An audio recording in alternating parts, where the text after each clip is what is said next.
आश्रमों को आग लगा दी है, प्रखंड विद्वानों को, महर्षियों को मार मार करके उनके रक्त को एक घड़े में इकट्ठा करता है और ला करके अपने महल में रख दिया।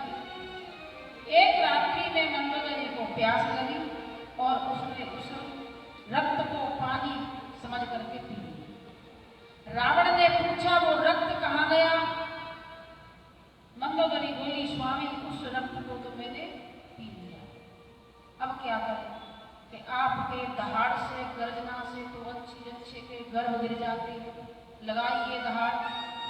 जैसे ही दहाड़ लगाई मंदोदरी का गर्भ गिरा और उसे लेकर के कहाँ पहुंचे? राजा जनक की भूमि। वहां जाकर के गाड़ दिया। उधर महाराज जनक के यहाँ अकाल पड़ने लगा। महाराज जनक सतानंद महाराज के पास पहुंचे और कहा कि महाराज कुछ उपाय बताइए। सतानंद का सुनो नरेश,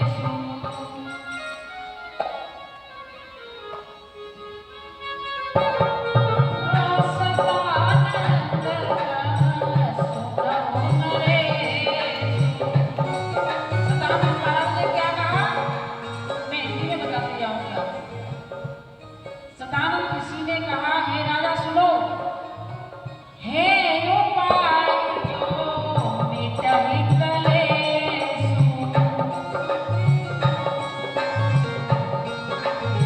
एक उपाय है जिससे वो कलेश दूर हो सकता है। वो कौन सा है? सो उपाय में कहूँ विचारी,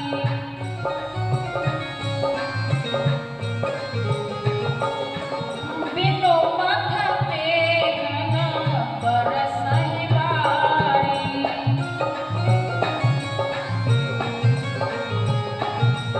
मैं तुम्हें वो उपाय बताता हूँ कि बगैर काम किए मेघ नहीं बरसने वाला।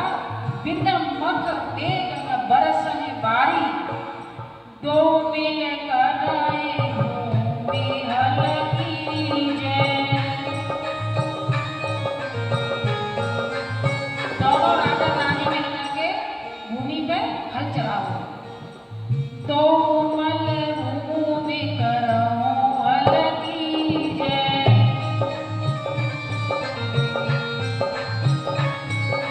विपदा मिटहि होय बरसन जल।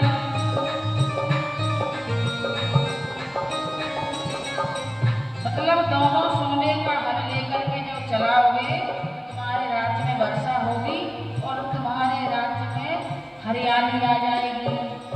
सुनि गुरु बचन मुनि तंद्रप भयउ, और चरण बंदर उठी निज गृह आयउ। कहाँ पहुंचे? अपनी रानी के पास। वहां ऋषि को प्रणाम किया। ऋषि को प्रणाम करके घर पहुंचे और रानी से कहा सुनि नृप वचन नारी मुस्कानी, बोली मधुर मनोहर वाणी। जब रानी सुनैना को पता चला कि ऋषि मुनियों ने, क्योंकि जब कोई विपत्ति होती थी तो सबसे पहले माता पिता या गुरु के पास जाते थे। अब यदि विपत्ति आती है तो सबसे पहले सास ससुर के और साले के पास जाते हैं। अब कोई गुरु के पास नहीं जाता। तो महारानी खुश होकर के कहती है कि प्रजा हमारे पुत्र की तरह है। प्रजा पुत्र व्रत जाने के, बेटी करहूं शुभ कार्य। रानी वचन भूपति मन भाए, और स्वर्ण हल करि जो तन मंगवाए। सोने का हल भूमि को जोतने के लिए मंगवाया। अब क्या किया उन्होंने कि करवन लगे हलऊ दो हिले मेरे।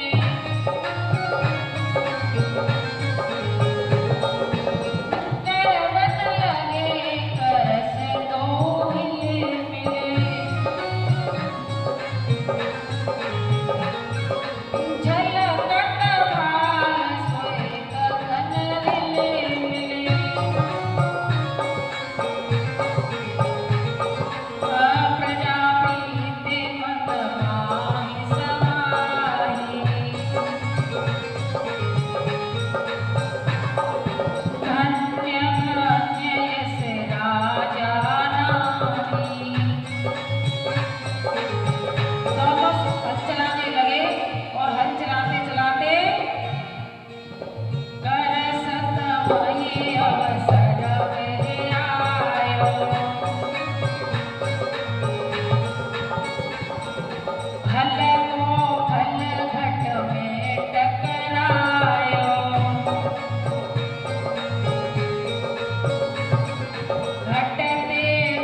भई धन्या। और सुता पाए धरनी भई धन्या।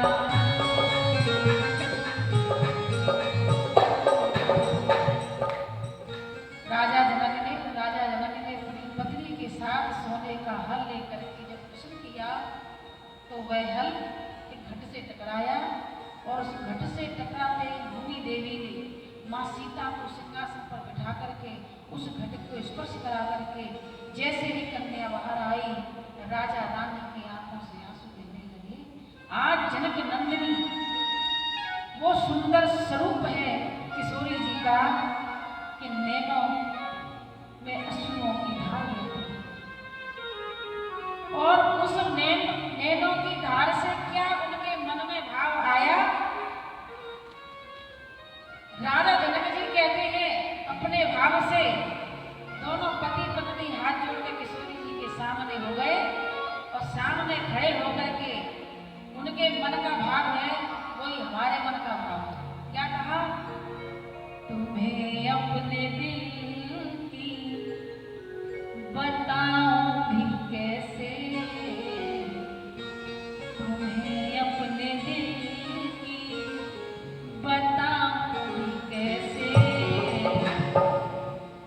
ये पर्दा जब उठाऊं भी कैसे, ये पर्दा जब है उठाऊं तो कैसे, तुम्हें अपने दिल की बताऊं तो कैसे, तुम्हें अपने दिल की बताऊं तो कैसे, ये पर्दा जब है हटाऊं तो कैसे, ये पर्दा जब है उठाऊं तो कैसे। तालियों के साथ मैया चंद्रमणि की जय हो।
परिताप जब मैं उठाऊं तो कैसे।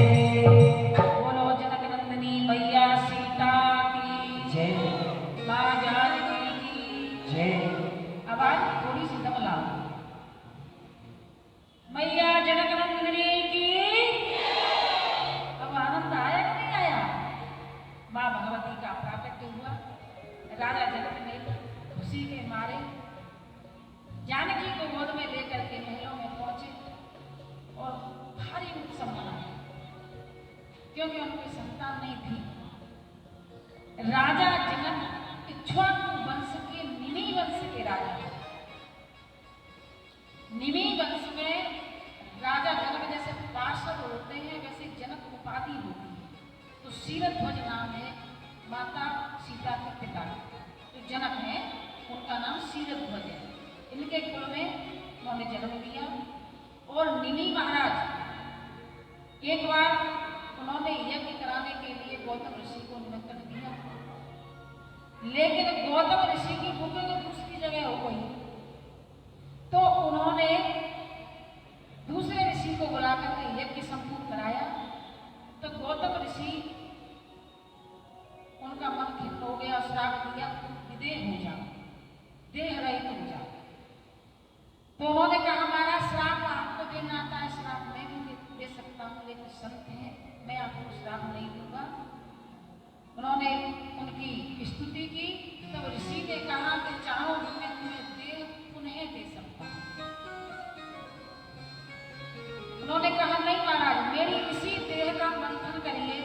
और इसी देह से मंथन करके निमि महाराज का प्राकट्य हुआ। और उन निमि महाराज को मनुष्यों की पलकों पर रहने का वरदान मिला। जो हमारी पलकें झपकती हैं, यहाँ निमि महाराज का निवास मिलता है। उसी वंश में महाराज जनक और इन्हीं के यहाँ महाराज जनक नंदिनी सीता ने जन्म लिया। मैया सीता ने जन्म लिया और उस समय गुरुकुल में जाकर के सभी माताओं को शिक्षा दी जाती थी, बेटियों को शिक्षाएं दी जाती थी। क्योंकि बेटी का भाग क्या है? एक माँ चाहती है कि मेरी बेटी हर रूप में सक्षम हो, हर माँ का सपना होता है। और माँ की बातें तो मैं कल